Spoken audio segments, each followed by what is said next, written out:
제가 2주 전에 룻과 보아스가 어떻게 만났는지에 대해서 이야기를 나누었습니다. 그 만남은 우연처럼 보여지만 하나님의 섭리 가운데 되어진 일입니다.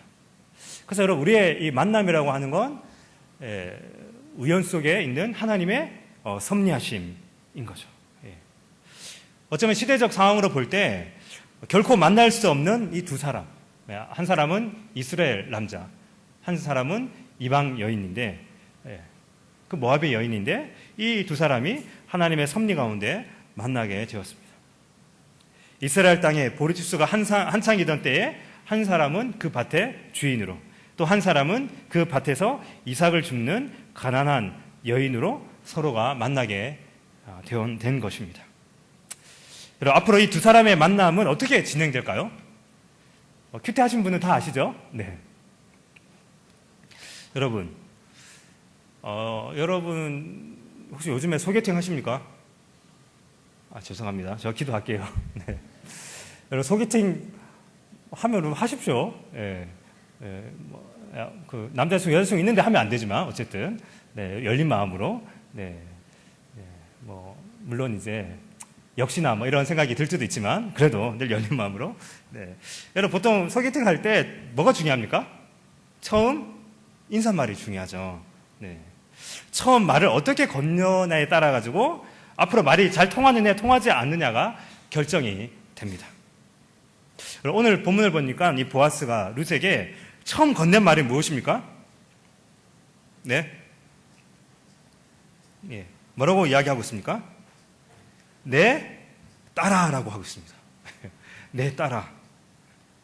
이게 무슨 의미일까요? 내 딸아.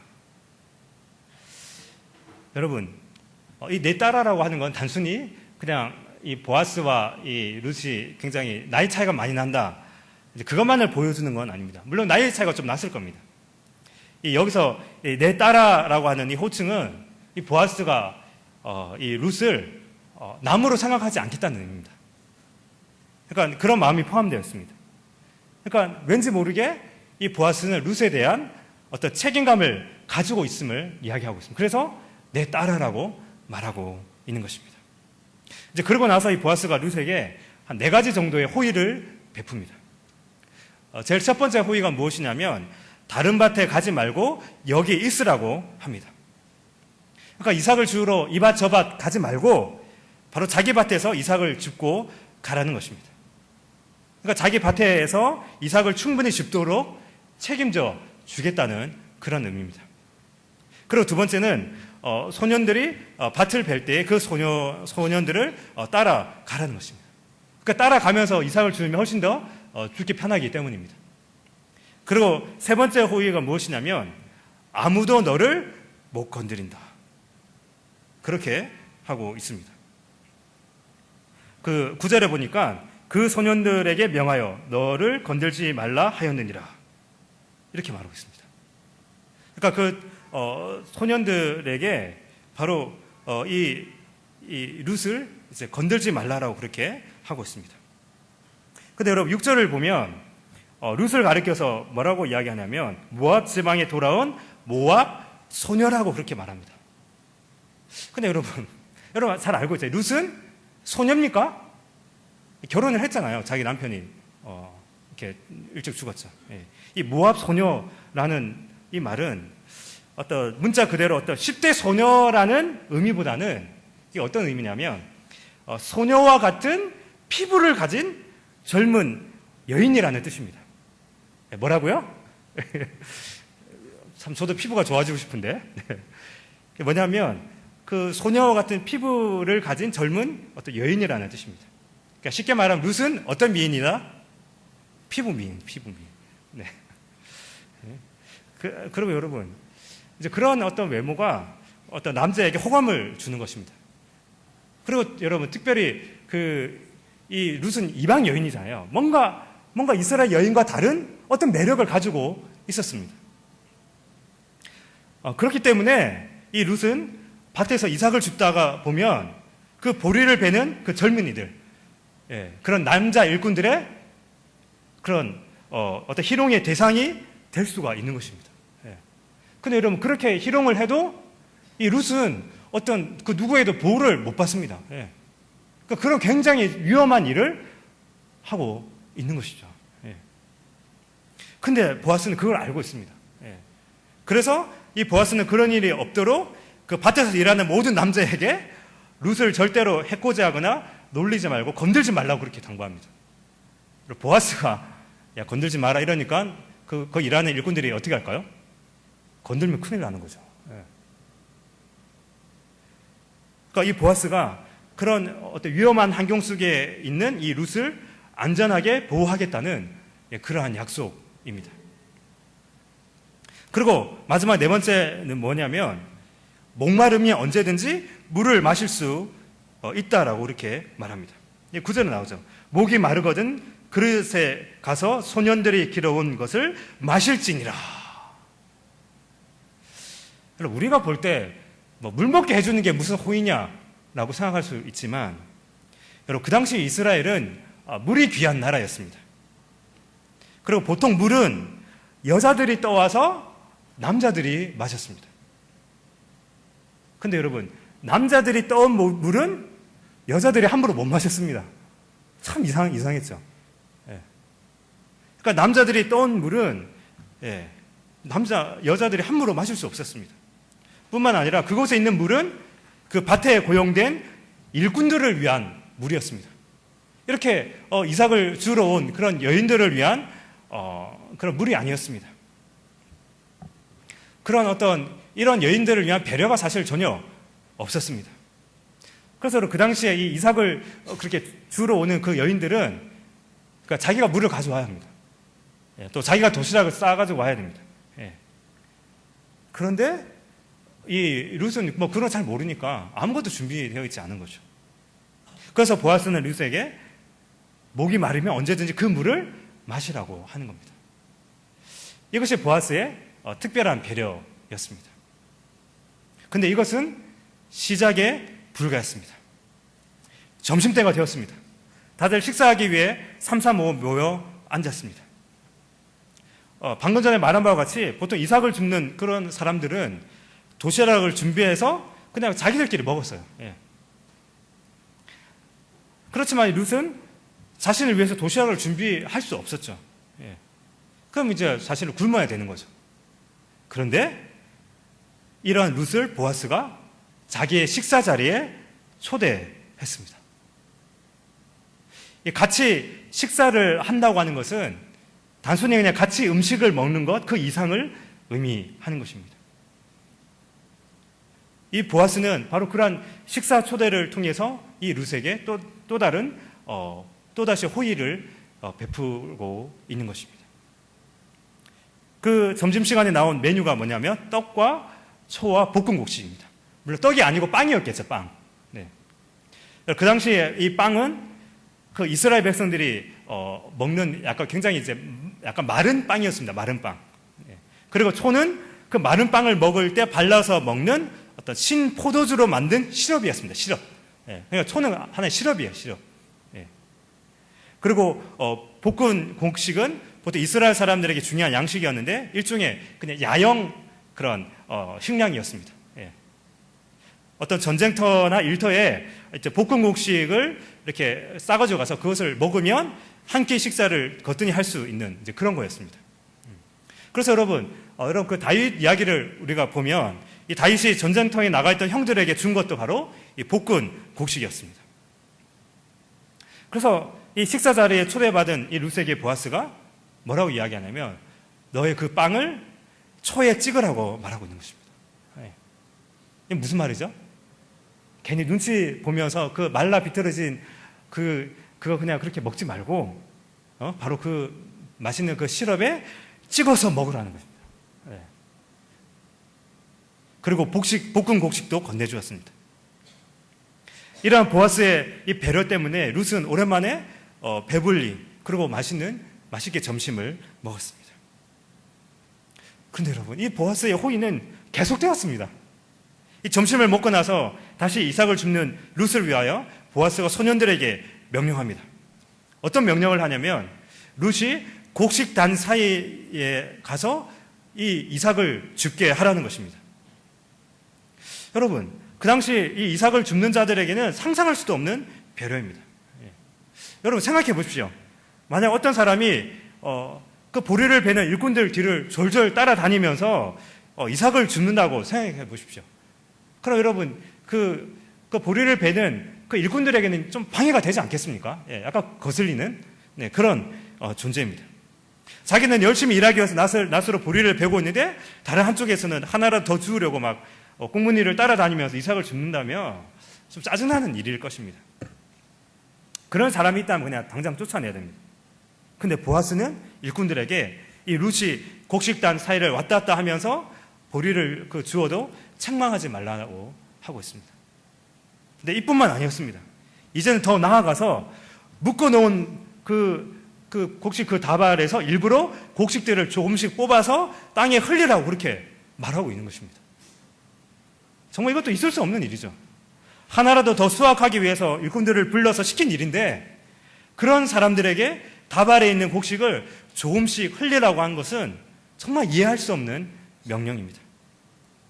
그만큼 여러분 이 보아스는 이 룻이 쉽게 그리고 많은 이삭을 줄 수 있도록 그렇게 배려한 것입니다. 여러분, 이 얼마나 이 세심한 배려입니까? 아마 룻은 이 보아스가 이렇게 배려했다는 걸 그냥 모른 채 그냥 열심히 그냥 쉽게 이삭을 주었을 것입니다. 여러분 이런 보아스의 모습을 보면서 여러분 무엇을 느끼십니까? 여러분, 이 배려라고 하는 것은 이렇게 보아스처럼 하는 것입니다. 갑자기 자신이 없어지는 표정을 지으시는데, 여러분, 정말 사람들을 배려하는 것은 어떻게 하는 게 정말 배려죠? 배려하는 티를 안 내고 자연스럽게 배려하는 것입니다. 이 스킬이 정말 어려운 것 같아요. 여러분, 이게 중요한 겁니다. 그러니까 다른 말로 말하자면 이 배려에도 뭐가 필요하다? 센스가 필요하다. 우리 형제들 꼭 기억하시기 바랍니다. 배려에도 뭐가 필요하다? 센스가 필요하다. 여러분 센스 없이 나 배려한다고 막 티내면 별로 좋지 않습니다. 사실 보아스가 이 장면에서 자신의 배려를 룻에게 한 이 배려를 좀 티를 내려면 어떻게 하면 되죠? 근데 같이 밥 먹는데 그 일꾼에게 야 보리 한 5다발 가져와 봐라 이러면서 갖고 와가지고 자 루사 너 이제 그냥 집에 가 이거 들고 이러면 굉장히 티를 내면서 배려한 거겠죠. 근데 보아스는 그렇게 하지 않았습니다. 이 룻이 이삭을 줍는 그 이삭 줍기라고 하는 정당한 방법으로 곡식을 모을 수 있도록 그렇게 스스로도 어떤 일을 함으로써 곡식을 잘 모을 수 있도록 배려한 것입니다.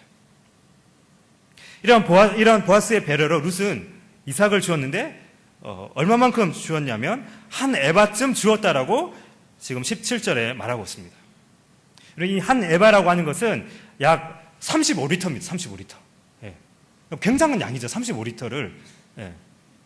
그러니까 보통 한 에바는 사람이 보름치 이삭을 줍는 양입니다. 그런데 그 하루에 그 보름치 양의 그런 이삭을 주었습니다. 그러니까 놀라운 거죠. 보름 동안 와서 아침부터 저녁까지 주어야 채울 수 있는 양이 한 에바인데 이 룻은 그것을 하루 만에 다 주었습니다. 누구 때문에요? 이 보아스의 세심한 배려 때문에. 그래서 우리는 이 한 에바라고 하는 이 단어를 통해서 보아스가 룻에게 베푼 호의가 얼마나 큰지를 우리는 짐작할 수가 있는 것입니다. 룻은 비록 이삭을 줍는다고 피곤하긴 했지만 당분간 끼니 걱정은 안 해도 됩니다. 이제 한 보름 동안은 이제 걱정 안 해도 되는 겁니다.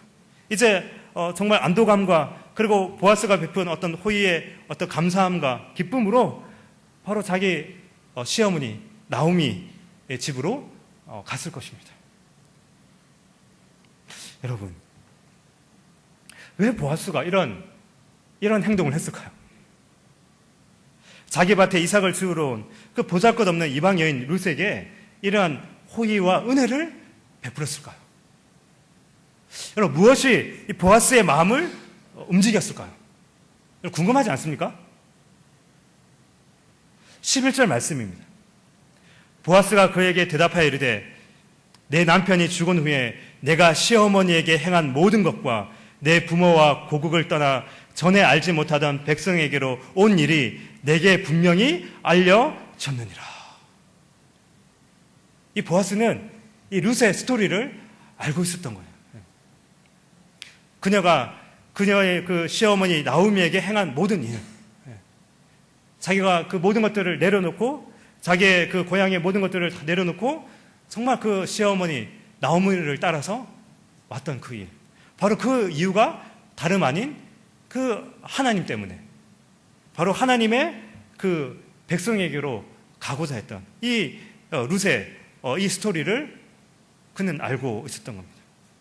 그녀가 어떻게 자신의 고향을 떠나 베들레헴 땅에 오게 되었는지를 그는 그 스토리를 알고 있었던 겁니다. 여러분, 이 룻의 이야기를 다른 사람들도 알았을까 몰랐을까요? 여러분, 그 당시 마을은 작았기 때문에 다 알고 있었겠죠. 룻이 어떻게 이방 여인으로서 그 땅에 왔는지. 여러분, 그런데 여러분, 그러면서 다들 룻을 대단한 여인이라고 생각할 수 있습니다. 근데 여러분, 그렇게 생각한다고 해서 다 보아스처럼 룻에게 호의와 자비를 베푸는 것은 아닙니다. 아니죠. 근데 여러분, 그렇다면 이 보아스는 이 룻의 이 이야기를 통해서 무엇을 깨달았길래 룻에게 실제적으로 호의를 베풀게 되었을까요? 그건 여러분 12절에 나와 있습니다. 우리 12절 말씀을 우리 함께 읽어볼까요? 시작. 여호와께서 내가 행한 일에 보답하시기를 원하며 이스라엘의 하나님 여호와께서 그의 날개 아래에 보호를 받으러 온 내게 온전한 상 주시기를 원하노라 하는지라. 여러분, 이것이 보아스를 보아스 되게 한 말씀입니다. 그러니까 보아스는 이 룻의 이야기를 들으면서 그래, 이 룻이라고 하는 이 이방 여인은 하나님의 은혜와 호의를 마땅히 받아야 될 사람이라고 생각했습니다. 왜냐하면 룻은 자신의 시어머니의 하나님, 그 여호와 하나님에 대한 신앙 때문에 나오미를 따라 베들레헴에 왔기 때문입니다. 그녀는 비록 하나님의 축복과 거리가 먼 이방 여인이었지만, 그러나 하나님에 대한 신앙 때문에 그 하나님의 축복을 받을 자격이 있다라고 생각을 한 것입니다. 그런데 그렇게 깨달았던 차에 그 룻이 자기 밭에 온 것입니다. 그래서 보아스는 이 기회를 놓치지 않았습니다. 어떤 기회입니까? 바로 자기를 통해서 하나님의 은혜와 호의를 룻에게 베풀 기회를 그는 붙잡았던 것입니다. 그래서 보아스는 자기가 할 수 있는 최선을 다해서 이 룻에게 호의를 베풀었습니다. 이것은 결코 허세나 과시가 아니었습니다. 그가 이 룻에게 베푼 배려와 호의는 무엇이냐면 이 보아스의 신앙 고백이었던 것입니다. 여러분, 이 룻기의 배경이 되고 있는 시대는 사사시대입니다. 하나님을 떠나 자기의 소견에 옳은 대로 행하며 살아가던 시대였습니다. 도덕적으로 타락했고, 그리고 지파 간의 다툼으로 많은 피를 흘렸습니다. 그런데 다들 자기 욕심을 따라 이기적으로 살아가던 시대였습니다. 바로 그러한 시대 가운데 오늘 본문이 보여준 이 보아스의 행동은 바로 이스라엘의 새로운 희망을 보여주는 사인이었습니다. 그리고 여전히 그 땅에 하나님의 자비가 있다는 것을 보여주는 징표였던 것입니다. 여러분, 오늘 본문을 통해서 우리가 발견할 수 있는 중요한 진리 하나가 있는데요. 그것이 무엇이냐면 하나님의 은혜와 자비, 그 하나님의 은혜와 자비는 누구를 통해서 나타난다고요? 사람을 통해서 나타난다는 것입니다. 룻을 향한 이 보아스의 자비는 하나님의 자비를 보여주었던 것입니다. 바로 보아스는 하나님의 관점으로 룻을 바라보았고, 그리고 그 마음으로 호의를 베풀었던 것입니다. 여러분, 지금 이 시대도 이 보아스와 룻이 살았던 그 시대와 크게 다르지 않습니다. 각자 자기의 속인에 오른 대로 행하던 사사시대처럼 많은 사람들이 자기 자신이 중심이 되어서 그렇게 살아가고 있습니다. 치열한 경쟁 속에서 살아가다 보니 다른 사람들을 생각할 여유도 없는 것 같습니다. 그러다 보니 참 삭막한 느낌도 듭니다. 그냥 쉽게 말하면 그냥 자기 먹고 살기도 참 힘든 시대 속에 살아갑니다. 여러분, 그렇지 않습니까? 여러분, 다른 사람을 돌아볼 좀 여유가 있나요? 여러분은? 네. 그러니까 객관적으로 보면 쉽지 않아요. 네. 쉽지 않습니다. 그런데 여러분, 바로 그러한 세상 속에 하나님께서는 어떤 공동체를 주셨냐면 이 교회라는 공동체를 이 땅 가운데 보내어 주셨습니다. 왜 교회 공동체를 하나님이 세우셨을까요? 바로 세상 사람들에게 하나님의 은혜와 자비가 무엇인지를 알려주기 위해서입니다. 근데 그런 것을 알리는 방식이 사람이라는 겁니다. 그 공동체에 있는 성도들을 통해서 하나님의 은혜와 자비를 보여주신다는 것입니다. 아까 봤던 그 글로벌 프렌즈 그 다문화 유선원 그 친구들을 섬기는 게 쉽지는 않았습니다.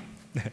네. 힘들고 피곤했지만, 하지만 저희들이 그런 그 유선 다문화 가정에 특히 아프리카계에 있는 그 친구들을 우리가 섬겼던 이유는 그들의 스토리를 우리가 들었기 때문입니다. 네. 이 땅에 사실 자기들이 원해서 왔겠습니까? 그 아이들이 그 부모님의 어떤 취업을 위해서, 안 그러면 또 그 친구들 중에는 난민도 있었습니다. 그냥 어쩔 수 없이 이 땅에 온 그런 친구들. 여러분, 아까 거기 그 동영상에서는 아이들이 막 캠프파이어 막 엄청 신나게 놀잖아요. 근데 이 친구들이 일반 학교에 가면 전혀 안 그렇대요. 굉장히 그냥 별로 말도 잘 안 하고, 왜냐하면 너무 다르잖아요. 그래서 늘 그냥 늘 힘들게 좀 살아간 친구들인데, 근데 그 글로벌 프렌즈를 그런 농구팀을 만든 그 감독님이 그렇게 길거리에 아무 할 일 없이 학원도 못 가고, 요즘 학원 못 가고 뭐 어디 놀 데가 없잖아요. 그런 그 아프리카계에 있는 친구 한두 명을 데리고 그래서 시작한 거예요. 근데 걔들이 그냥 안 돼서, 야, 같이 나랑 농구 한 판 할래? 이래가지고 지금 한 8년째 지금 이런 일들을 했습니다. 근데 사실 그분은 사실은 이제 교회도 안 다니시는 분이에요. 그런데 그 아이들에 대한 그런 마음 때문에. 그래서 저희들이 그런 이야기를 듣고, 우리가 참 그들을 섬겼으면 좋겠다. 그래서 우리가 부족하지만 우리가 가진 하나님의 그 사랑을 가지고 그 친구들을 섬겼던 것입니다. 그리고 오늘 교회가 굉장히 시끄러울 것입니다. 여러분, 이따 나가면. 오늘 저희들 누가성교회와 희년성교회에서 그 외국인 교회에 있는 성도분들을 한 150명 정도 초청해서 의료 진료를 이렇게 하고, 저녁에는 저도 가보고 싶긴 한데 롯데타워, 여러분 가보셨습니까? 제일 꼭대기? 거기를 간대요. 저도 못 가봤는데 어쨌든 여러분, 왜 그렇게 하는 것입니까?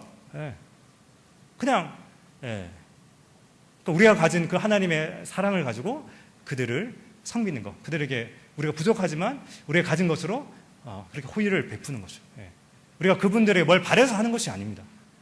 바로 우리가 가지고 있는 그 하나님의 그 자비를 보여주기 위해서 이런 사역들을 하고 있습니다.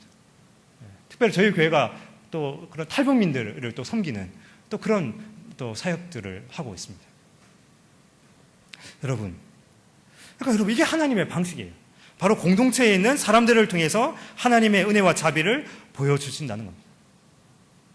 그래서 여러분, 우리 이 청년 이브 공동체에 적용해 보면 바로 여러분 한 사람 한 사람이 하나님의 자비와 은혜를 보여주는 사람들이라는 겁니다. 참 부담스럽죠? 부담스럽습니다. 그럼 이렇게 생각할 수도 있습니다. 나는 뭐 별로 받은 게 없는데. 혹시 여러분, 받은 게 없는 분들은 억지로 하지 마십시오. 여러분, 자기가 별로 받은 게 없는데 억지로 하면요, 나중에 섭섭함이 생기거든요. 그러면 오히려 안 섬기는 게 차라리 나아요. 근데 여러분, 근데 우리가 가만히 생각해 보면 우리가 그 하나님의 그 사랑을 생각해 보면 받은 게 있거든요. 예. 내가 하나님의 백성이 된 거, 내가 하나님의 은혜로 구원받은 거, 이거 내가 뭘 한 게 아무것도 없거든요.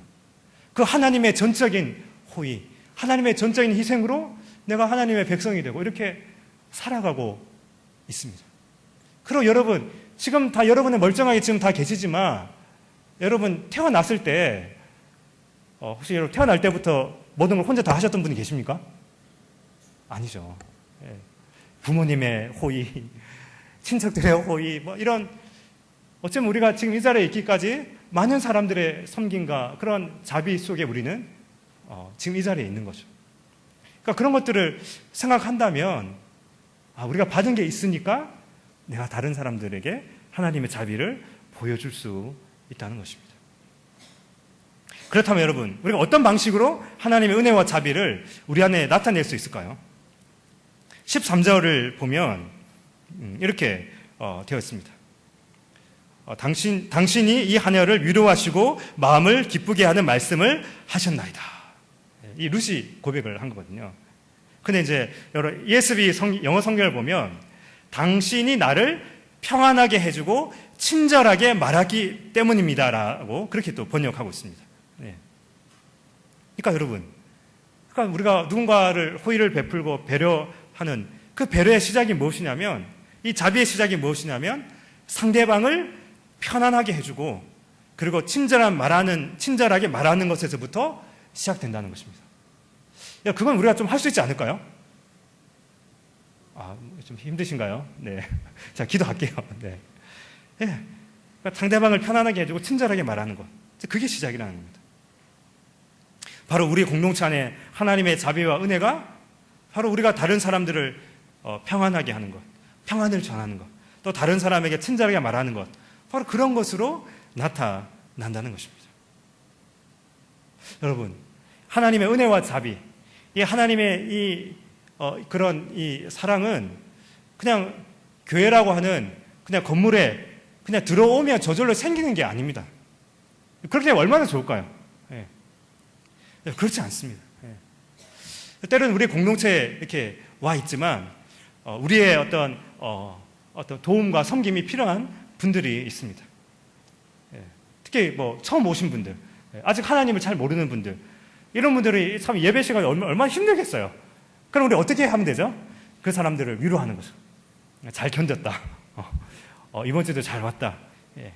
그렇게 말 한마디라도 따뜻하게 해주는 것입니다. 바로 우리의 배려와 친절한 말 속에 바로 보이지 않는 하나님의 그 자비가 나타나는 것입니다.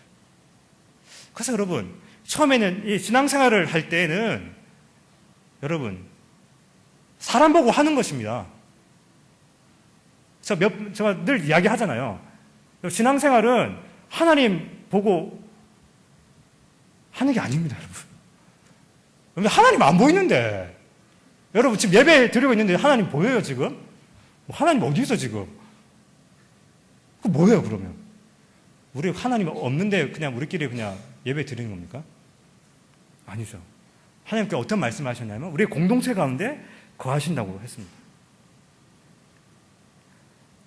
바로 우리가 서로를 섬기고 자비를 베푸는 그런 섬김 속에 하나님께서 거하신다고 하고 있습니다. 그래서 여러분, 다들 처음에는 그냥 사람을 보는 거예요. 사람, 교회 다니는 사람 괜찮네. 뭔가 좀 사람들이 좀 다르네. 그렇게 사람을 보다가 나중에 하나님의 은혜를 알게 되는 거죠. 굉장히 부담스러운 말씀이지만 그 사실입니다. 여러분, 이런 관점을 이 사회의 문제, 때로는 이런 어떤 관점을 이 하나님의 자비의 관점으로 우리가 난민의 문제도 좀 바라보면 좀 되지 않을까요?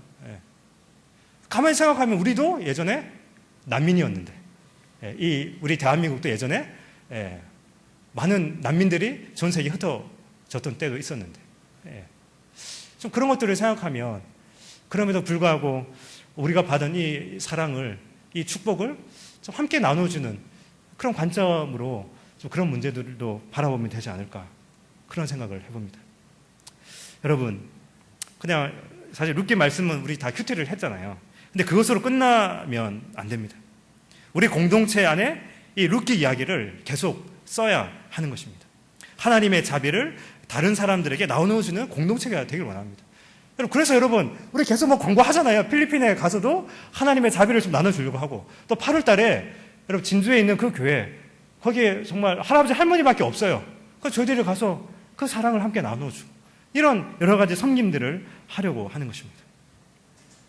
그리고 바로 여러분의 그 소그룹 안에 이런 하나님의 자비를 함께 나눠주는 그런 공동체가 되었으면 좋겠습니다. 물론 뭐 저희들 부족해요. 그렇지만 정말 그러한 섬김을 통해서 정말 우리의 가운데 그 하나님의 사랑이 온전히 나타나기를 원합니다. 바로 여러분이 베푼 그 배려와 친절한 말을 통해서 하나님의 자비를 경험하는 정말 그런 공동체가 되었으면 좋겠습니다. 우리 이 시간에 함께 기도하겠습니다.